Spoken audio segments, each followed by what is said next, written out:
may not think a fetus is a child, but I was taught to believe life begins at conception and will stand up for all living things, big and small. Because that is what my Lord and Savior wants me to do. Hey everybody, and welcome to r/EntitledParents. And come on, if you haven't seen Entitled Parents before, you've been missing out on this life. Today, I've got an amazing collection of stories for you, so I won't waste another second and get straight into the video. A transgender guy doesn't need to go to the gynecologist, he's just here to spy on girls. A little backstory. I'm a 19-year-old male and I live with my parents. I was born female but began transitioning 6 years ago. I'm on hormone and I have a beard and my top surgery, so if people didn't know me before my transition, they don't know I'm transgender. I've been with my boyfriend for 3 years now. As a transgender male, I still have to go to the gynecologist, and it's a really uncomfortable moment for me. I've been going to the same one for more than a year, and it's always went well, until last week. Normally, my boyfriend comes with me, but he had something come up, so he couldn't go with me last week. I could always ask a friend to come with me, but I thought it would be alright. Oh boy, was I wrong. My appointment was at 1, but because I had something to do before that took less time than expected, I ended up in the waiting room at about 12:30. The room was quite full, so I had to sit down next to a lady that was waiting there with her daughter. The clinic I go to has 2 gynecologists working there, and I had an appointment with one of them. But the lady sitting next to me had an appointment with the other. Since it was a really busy day, some people there had been waiting for quite a long time. The lady sitting next to me, who is the entitled mother, started talking to me, and I quickly realized she was under the assumption that I was waiting there for my girlfriend, or that my girlfriend was already with a doctor. I can totally understand why she made that assumption, and I didn't really want to correct her and have to explain everything. EM started to talk to me about what a great kid her daughter was, and to be honest, it wasn't really interesting. But I didn't want to be rude, so I just listened to her ramble about her daughter's academic performance. It was alright until my EM outright asked me when my girlfriend would be there. Here is how the conversation went. So, your girlfriend should be done soon, no? We've been waiting for her to finish for a long time. I'm not here with my girlfriend. I'm actually waiting to see a doctor too. What? You're in the wrong place. The doctors here are gynecologists. I know, and I'm waiting to see one. At this point, I was extremely uncomfortable because I didn't want to be rude to the lady, but I also didn't want to explain my story to a complete stranger. I could also see that some other people who were waiting were listening to our conversation. You're obviously wrong. This is a doctor for girls only. A freak like you has nothing to do here. You're just here to see girls getting undressed. Please, leave me alone. I don't have to explain myself to you. And since I have an appointment, I have the right to be here just like you.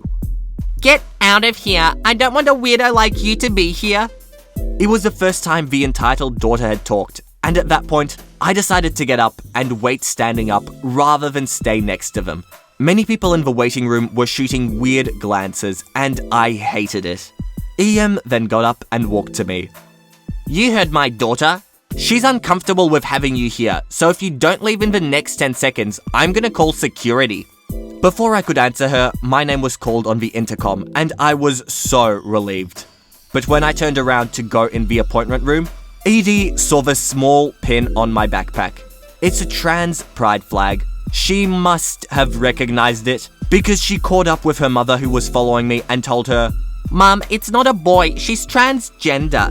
She sounded really proud of herself and I was dying inside, walking faster to the appointment room. As soon as I got in front of it, EM blocked the door.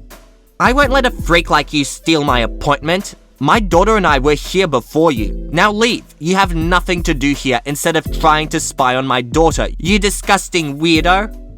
I was really panicking at this point, but just when I was about to leave to avoid a bigger confrontation, a girl from the waiting room and her boyfriend came up. They basically told EM that if she didn't leave me alone and go back to the waiting room without causing more trouble, they would call the security on her. She thankfully listened to them, but not without insulting me a few more times before going back to the waiting room. I was so thankful, and the girl and her boyfriend even apologized to me for not intervening sooner. They told me that they would make sure she wouldn't try to bother me during my appointment. When I told my doctor what had happened, she actually made sure that after today, EM wouldn't be a client in their clinic anymore. So this is what happened. Thank you very much for reading. Now what confuses me is the logic behind spying on girls. How do you spy on girls at a doctor's appointment? What, would a guy just come in for an appointment and be like, sorry, I came into the wrong door, must have booked in with the wrong doctor. Let me just stand in the corner here, minding my own business, not doing anything at all while the next patients come in and you have your appointments. Just don't mind me, I will just pretend to be a dressing rack. You can't work here if you're pregnant. I'm a cocktail waitress and I'm 7 months pregnant. No, obviously I don't drink while pregnant or drink on the job ever. A woman, the Karen, comes in with what I'm assuming was her husband and son and daughter and asks to be seated for lunch. We're not really a restaurant, but we have a really small sandwich and wings menu. I give the menus and Karen says, but wait, do you work here? Yep. But you're pregnant. You can't work here if you're pregnant.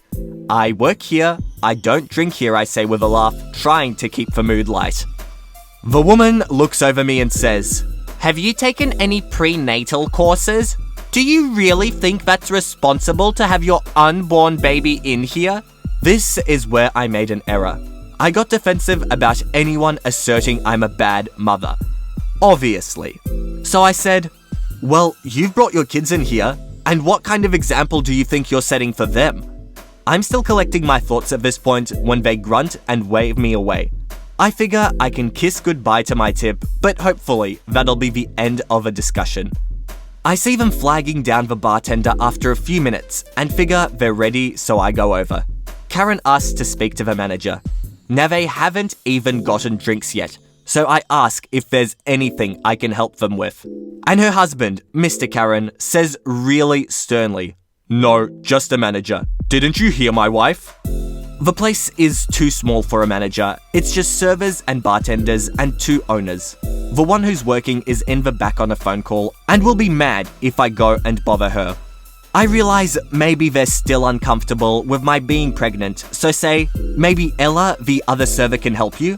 Karen gets up to physically look for the manager.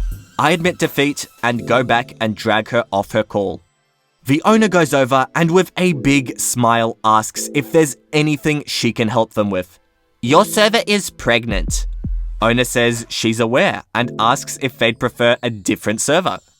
No. She can't be a drink girl if she's pregnant. That's child abuse. I assure you, none of our employees drink on the clock, especially not our pregnant ones. If you'd prefer, I can have Ella serve you. I don't want my kids seeing this. Maybe I'm missing something? Seeing what exactly? A pregnant woman around all this alcohol. I don't know what you're insinuating, but I would never drink during pregnancy. Look, honey, didn't you take a health class in junior high?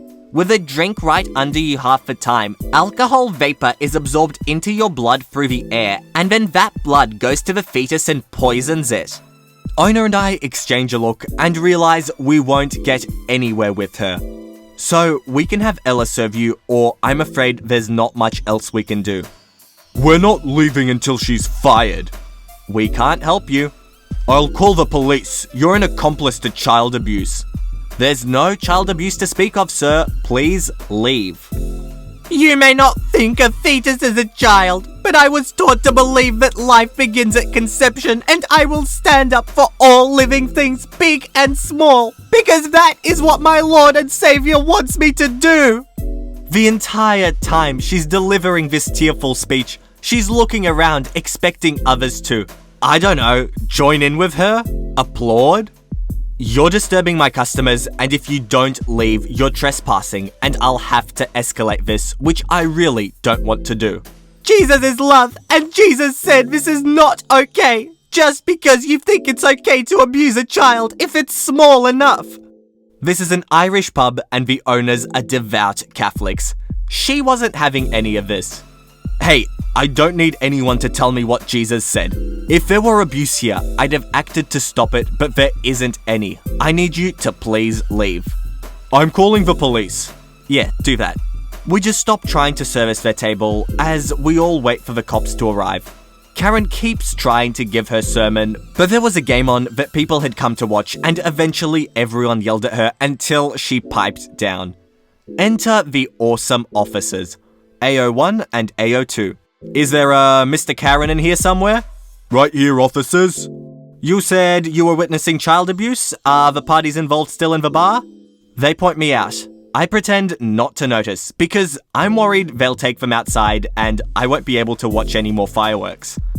So, what exactly was going on? That woman was drinking. She's pregnant. You can plainly see she's very pregnant.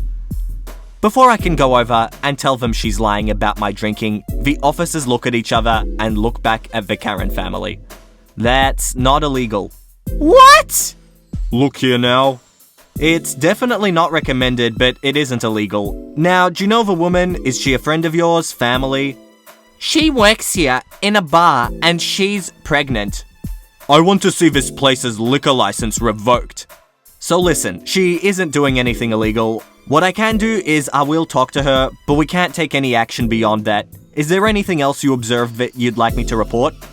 So, Awesome Officer 2 comes over to me and takes me to a quiet spot, while Awesome Officer 1 is getting their personal information and taking the rest of the statement. Karen is crying again, and I assume bemoaning being the last bastion of good Christian morality in this bar. Awesome Officer 2 introduces himself and congratulates me on the pregnancy and says I probably overheard why they were called, and starts to offer me some public resources for new mothers, parenting classes, and etc. I didn't want to interrupt him, so was waiting for the right moment to interject with my innocence. That's when patrons come over thinking I'm in trouble and start defending me. We have plenty of regulars who know me and they would not let this BS stand. They even complained to the officers that the owner had asked the Karen party to leave, and they'd continued to make a scene. So the awesome officers go talk to the owner, who said she was just about to call them, but sirens outside are bad for business, and she was hoping the Karens would eventually leave on their own. The officers tell the Karen party they need to leave.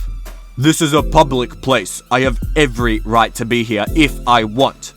No, sir, this is a private business, and the business owners have asked you to leave. It sounds like more than once, but at least once since we've been here. This is a disgrace. This is an affront to scripture and child safety, and... I understand you're upset. Let's talk about it outside. He places a hand on Mr. Karen and gives him a firm look. This next part was said as Mr. Karen walks out backwards so he can keep yelling at us, but bumping into things every step of the way. I'll be contacting the authorities about your liquor license. I happen to be close personal friends with the mayor. And you two, I want badge numbers. Don't think we're done here because we haven't even started.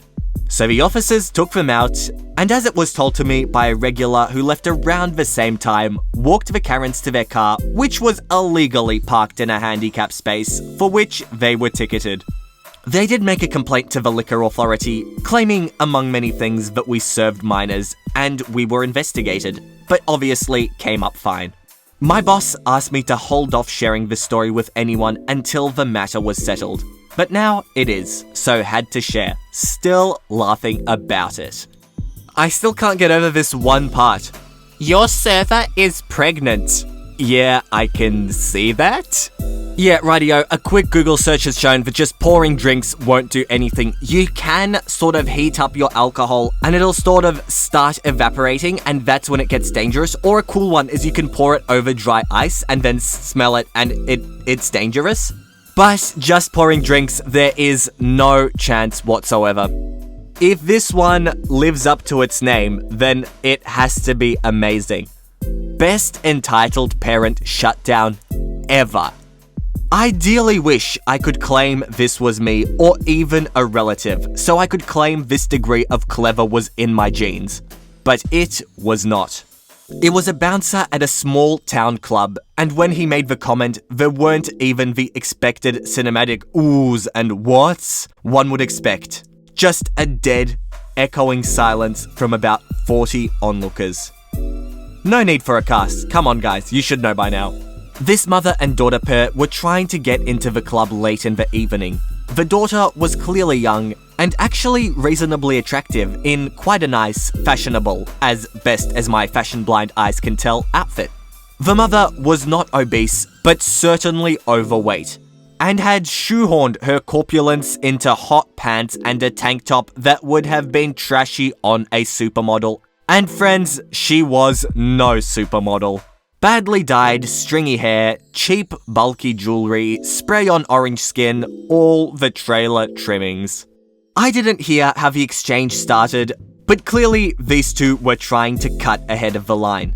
The bouncer, this massive action figure of a black man with an oddly babyish face and the patience of job had denied this effort.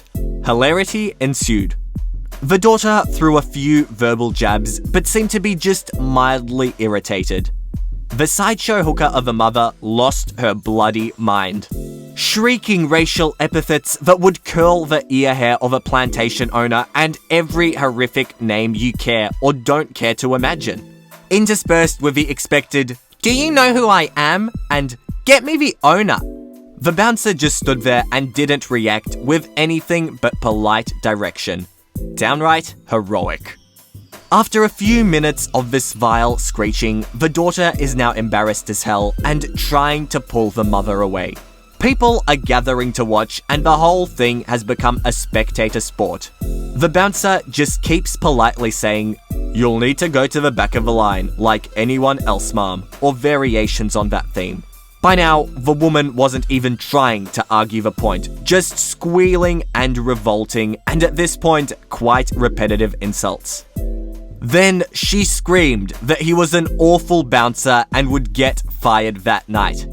Then she tried to slap the bouncer.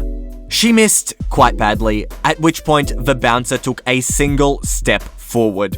She fell back with a shriek and said quite loudly, "Mom, at any point tonight have I ever told you how to suck off flabby, obese old men in an alley for £5 a shot?" Clearly baffled, she said nothing and sputtered. He continued, "No, Mom, I have never said anything like that. Not once. So don't tell me how to do my job." Dead silence. Like 40 people in the street. Not a sound. She yelled a couple more things, then scuttled away with her daughter, dragging her by the arm. It's been over a decade, but I still want to go find that bouncer and buy him a drink. I can bet you that this bouncer had this insult planned. He knew that one day it would come in useful. And oh my goodness, it did, and 10 years later it ended up on Reddit.